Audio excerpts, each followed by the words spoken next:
pessoal, graça e paz, esse é o nosso programa Brasil Batista e hoje nós estamos recebendo aqui uma convidada, uma psicanalista atuante dentro da igreja, a Daniele Cariço, e ela vai falar um pouquinho sobre o papel da psicanálise dentro da vida cristã, dentro da igreja, nesse mundo, né, evangélico que nós vivemos. Os pontos positivos, os pontos negativos. Então fica com a gente aí, já convido você a tacar o dedo no joinha, se inscrever no canal e vamos juntos nesse bate-papo aqui abençoado, aprendendo um pouco sobre a psicanálise dentro da vida cristã. Passa a palavra a Daniele para ela fazer as suas considerações iniciais, de onde vem, como se formou, um pouquinho da sua história. Me chamo Daniele Cariço. É difícil mesmo de falar o nome, um nome diferente, né? Mas eu atuo já na terapia já há mais de 2 anos, tenho consultório no Vila dos Teles e comecei sem nenhuma intenção. Na verdade, eu vim estudar, né? Eu faço seminário no John Ruiz e aí a minha irmã me fez o convite pra gente fazer a psicanálise. E eu comecei com ela e comecei a mergulhar no curso e quando a gente foi ver já estava com consultório. Eu já atuo, já tenho uma bagagem bem interessante, experiência nessa área e está sendo bem legal para a gente trabalhar aí. Muito bem. Bem, Daniele, vamos lá, vamos começar aqui o bate-papo, algumas perguntas para que os nossos ouvintes tenham esclarecimento. A utilidade da psicanálise na igreja é válida? É importante? Não é importante? Nós sabemos que hoje há muitos pastores, né, líderes evangélicos fazendo consultórios e fazendo até uma psicanálise cristã, mas esse papel é importante na vida cristã hoje? Com certeza, porque por muito tempo a gente atribuía tudo para o espiritual, né?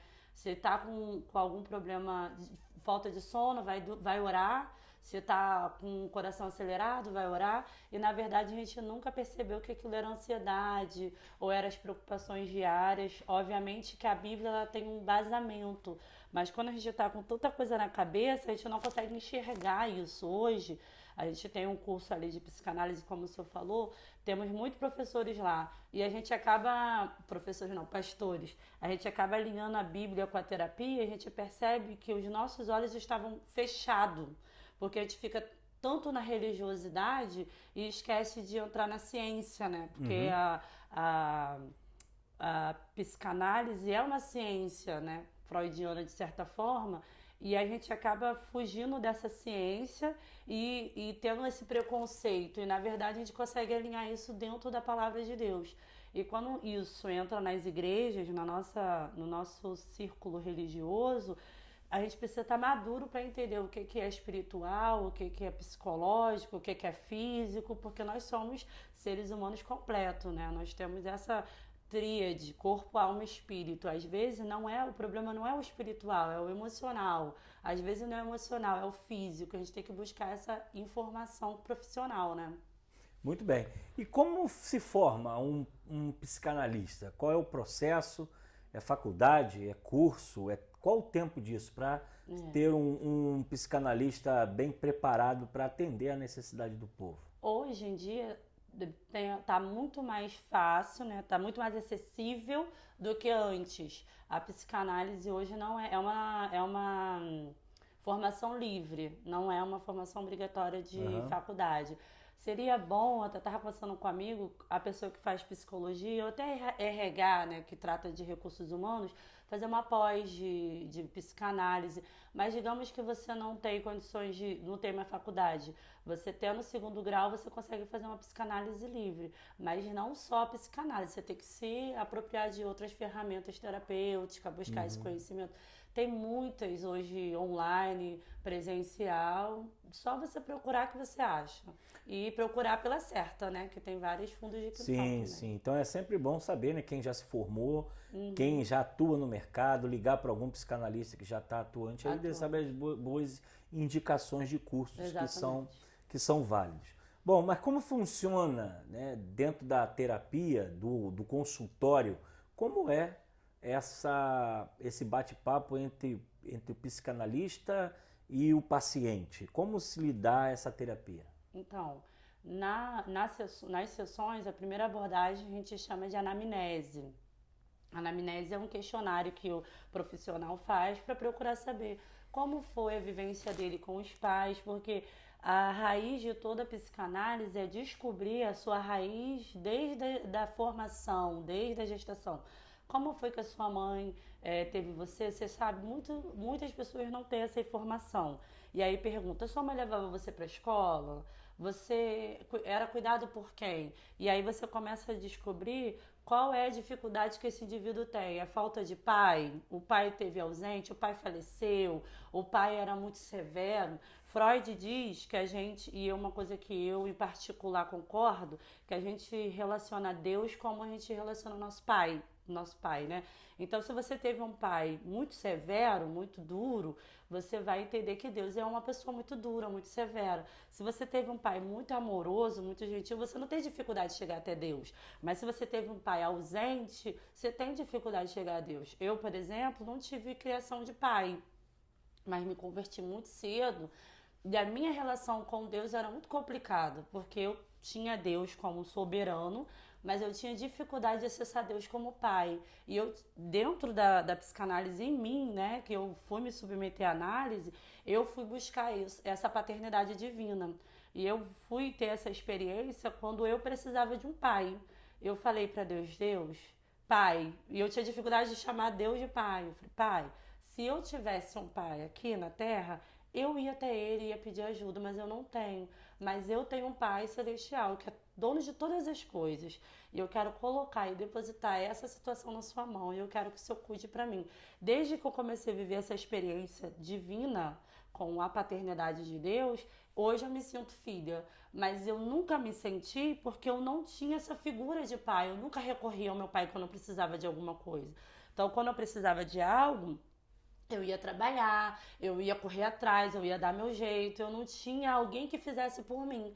E também com a maternidade, mas aí a gente acaba confundindo. Então, quando você vai para análise, você vai descobrir qual é a maior necessidade desse indivíduo. O problema dele é com a mãe, aí você trabalha essa maternidade. O problema dele é com o pai, por que que ele é tão severo com os filhos dele? Por exemplo, muitas mulheres que sofreram abuso pelo pai ou pelo alguém significante para ela, ela fica neurótica, ela fica paranoica, porque o filho não pode fazer isso. Aí você vai buscar separar a mãe do filho, o filho do abuso, a pessoa do abuso dela, e começa a colocar a pessoa em camadas, né? Porque a pessoa acaba sendo um todo e acaba misturando. E eu costumo dizer muito isso, quando você vai para análise. Esses dias, recentemente, eu estava fazendo uma análise com uma pessoa e aí eu perguntei para ela qual é a lembrança que você tem mais triste da sua vida. E essa pessoa falou assim, eu devia ter uns 5 anos de idade e minha mãe me deixou na escola e foi embora. Eu ficava chorando toda vez que ela fazia isso, porque eu pensava que ela nunca mais ia voltar, me sentia abandonado. Aí eu falei assim, caramba, a mãe quando ela sai para trabalhar e deixa o filho na escola, ela é culpada. Se ela não leva o filho para a escola, ela é culpada. No final, as mães traumatizam os filhos de alguma forma, intencionalmente ou não. E a gente, quando a gente se torna pai, mãe, a gente também traumatiza os nossos filhos de alguma forma. Ou porque é super protetor, ou porque não protege. Então, no geral, a vida é de pessoas traumáticas traumatizando outras pessoas. É assim. E aí, na análise, você começa a separar isso. Se o senhor me permite falar, o que acontece? É que a gente hoje vai tratar um indivíduo de 50, 60, 30 e poucos anos. Só que o comportamento dele é infantil, é de um menino de 10, é de uma menina de 15, porque ela não processou as emoções dela, ela não avaliou as emoções dela. E a criança costuma amplificar tudo. Tudo que acontece na vida dela, ela não tem um filtro de raciocínio. Não, deixa eu analisar por que minha mãe fez isso ou por que meu pai fez aquilo.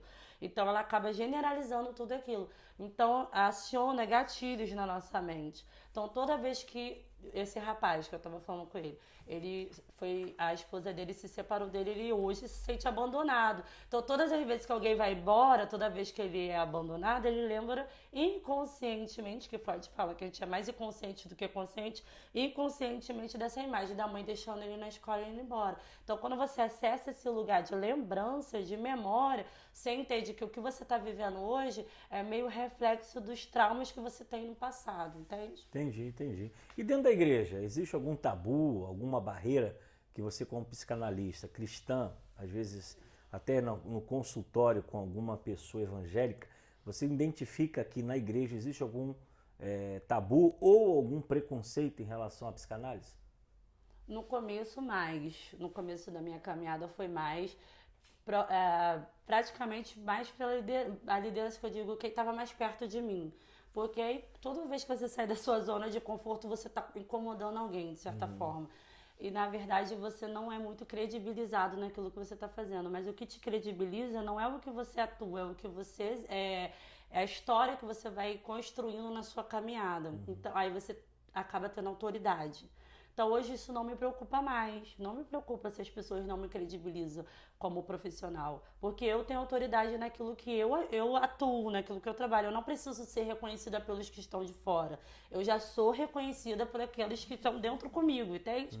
Então, dentro da religião, do tabu, acontece muito. Recentemente, sábado, eu e a minha irmã tivemos num evento de palestra. Nós demos uma palestra. E tinha alguém pregando, e na pregação a pessoa falou assim: você não precisa de psicólogo, você não precisa de psicanálise, você precisa de Deus. E aí a gente sempre fala isso. Quando você tá com diabetes, você vai buscar um médico. Quando você tá com problema no coração, você vai buscar um cardiologista. Quando tem alguma coisa não funcionando no seu cérebro, muita dor de cabeça, você vai buscar um neuro. Então, quando você não está bem das suas emoções, você tem que buscar um profissional da saúde que trabalha as suas emoções, o psicólogo, né, da psicologia. Então, hoje a gente tem terapeutas holísticos, tem vários ramos que você pode procurar e se identificar. Como eu trabalho com a minha irmã, nós duas temos 2 segmentos e a gente atende as mesmas pessoas. As pessoas criam esse tabu, mas pode, é até legal, é até divertido. Só que ela trabalha de uma forma e eu trabalho de outra forma. E a gente junto trabalha um indivíduo num todo. Mas já acontece de muitas das vezes as pessoas escolher só trabalhar com ela ou só comigo porque se identificaram. Então, é a mesma coisa a gente entrar nas denominações, né? Assembleia, Batista, Metodista, você vai se identificando com aquilo que faz sentido para você e você busca essa ajuda psicológica que vai te orientando e te direcionando para sair dessa situação emocional, porque muitas das vezes, eu mesmo em consultório, eu atendo 90% das pessoas são cristãs. E dentro do consultório terapêutico, eu já tive que expulsar demônio. E cai endemoniada. Mas cai endemoniada no sentido literal da palavra, mas aquilo é emoção. Eu acessei a emoção dela. E aí eu, caraca, agora como é que eu vou fazer isso? Eu tô aqui não como cristã, né? Não é minha função fazer isso, mas eu acessei uma parte das emoções dela que fez ela ligar esse lado espiritual dela. Aí eu gentilmente falo: fulana, fala seu nome, vamos aqui conversar e tal. E aí eu consigo restabelecer. Umas 3 ou 4 experiências eu já tive dessa parecida. Sim. Porque eu acessei a emoção, não espiritual. Entendi. Entendeu? E quando uma pessoa se depara com a necessidade de ir a um consultório, quais são as características? De repente tem alguém assistindo, precisa, não sabe, qual seria uma evidência que o cara, tô mal, tem que procurar análise?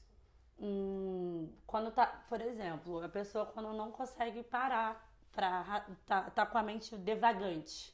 Ela pensa numa coisa, pensa em outra e ela não consegue concluir os propósitos dela. Ela faz 1000 planos para aquele mês e quando acaba o mês ela não fez nada. Não teve um tempo de qualidade com a família, não progrediu no trabalho e ela não consegue ter êxito nas coisas. Ela procrastina o que ela está planejando na vida. Dificuldade para dormir também, ou tem muito acesso a telas, né? Fica preso, tem pessoas que não conseguem sair daquilo ali, fica preso. Os vícios, diversas formas de vícios. Eu atendo muito em consultório pessoas que têm vício em jogo eletrônico, vício em pornografia, deixa eu ver o que mais, vícios. Na nossa área espiritual, muitas pessoas vão nos procurar porque estão muito ansiosas. E aí sente muita dor no peito, falta de ar, se treme ou perde o equilíbrio com os filhos, não consegue mais ter um cognitivo focado, está sempre pensando em 1000 coisas, ou tem vontade de se matar. Muitos cristãos. Eu atendo pelo menos hoje, atualmente, umas 4, 5 pessoas que ainda têm desejos suicidas. E a gente tem que trabalhar isso de uma forma calma, tranquila, mas na verdade, pastor, eu acredito que todos nós deveríamos passar por uma análise. Uns vão passar muito rápido. Ah, isso, esse ponto, porque todo mundo tem problema. Eu falo que de louco e doido todo mundo tem um pouquinho. Todo mundo tem. E que bom, porque se todo mundo fosse normal, a gente já teria ido para a glória, né? De certa forma, todo mundo tem problema. Então, na minha opinião, todo mundo precisava passar por análise. Uns com menos tempo, outros com mais tempo, mas na verdade, quando você vê que você não está mais equilibrando as suas emoções, vou te dar um exemplo básico. Por exemplo, você é uma pessoa muito calma. Geralmente você consegue ter o domínio das suas emoções. O senhor que é pastor, né, o senhor atende milhares de pessoas e normalmente o senhor acaba de atender um gabinete e vai pregar como se nada tivesse acontecido. Mas se a situação do outro começa a te afetar, e você já não consegue pregar mais como antes, dormir como antes, porque as situações externas estão te afetando mais do que o de costume, talvez seja o momento de você fazer essa análise. Por que isso está te afetando? Será que isso está ligando aos seus gatilhos? Será que alguma coisa acessou a sua mente, a sua memória, que você não sabia e agora você precisa fazer uma análise para descobrir o que é isso? Então, mais ou menos geralmente, principalmente líderes, quando algo externo começa a te afetar, que você começa a perder o controle das suas emoções, é o momento que você tem que buscar ajuda. Muito bem. Então você que está ligadinho aí, está assistindo esse vídeo aí, caiu aí por acaso, fica aqui a dica. Tem algum desses sintomas, já procure imediatamente aí um tratamento e resolver essas questões. Muito bem, Daniela, eu acho que foi bem esclarecedor aí essa nossa bate-papo. Podemos voltar num futuro próximo, até abordando alguns temas específicos aqui no nosso canal. Eu quero deixar a última palavra com você. De repente motivar alguém ou a estudar ou fazer uma análise, né, e dar seus dados, aí, seu endereço, seu telefone, para que alguém de repente se identificou contigo para fazer lá uma consulta, bater um papo com você. Eu acho que esse é um momento legal. Eu quero agradecer aqui a oportunidade, principalmente o senhor, pastor, pela confiança, né? Você que é novo para mim, está aqui na tela, mas eu quero te convidar a nos acessar ali no Ressignificar da AS, com 2 As, que é no Instagram. Eu trabalho junto com a minha irmã ali na Vila Isabel, número 72, Vila dos Teles. Nós estamos no consultório ali. Atendemos tanto presencial como online. O telefone é 2199-8370-081, nosso WhatsApp profissional ali. Se quiser uma ajuda, uma orientação, a gente também tem como te indicar um curso ali perto do bairro. E não só ali no bairro, em outros lugares, temos amigos que trabalham nessa área também, se você precisar da nossa ajuda. Não somente isso, temos uma história a gente decidiu colocar esse nome do Instituto porque a gente ressignificou a nossa história.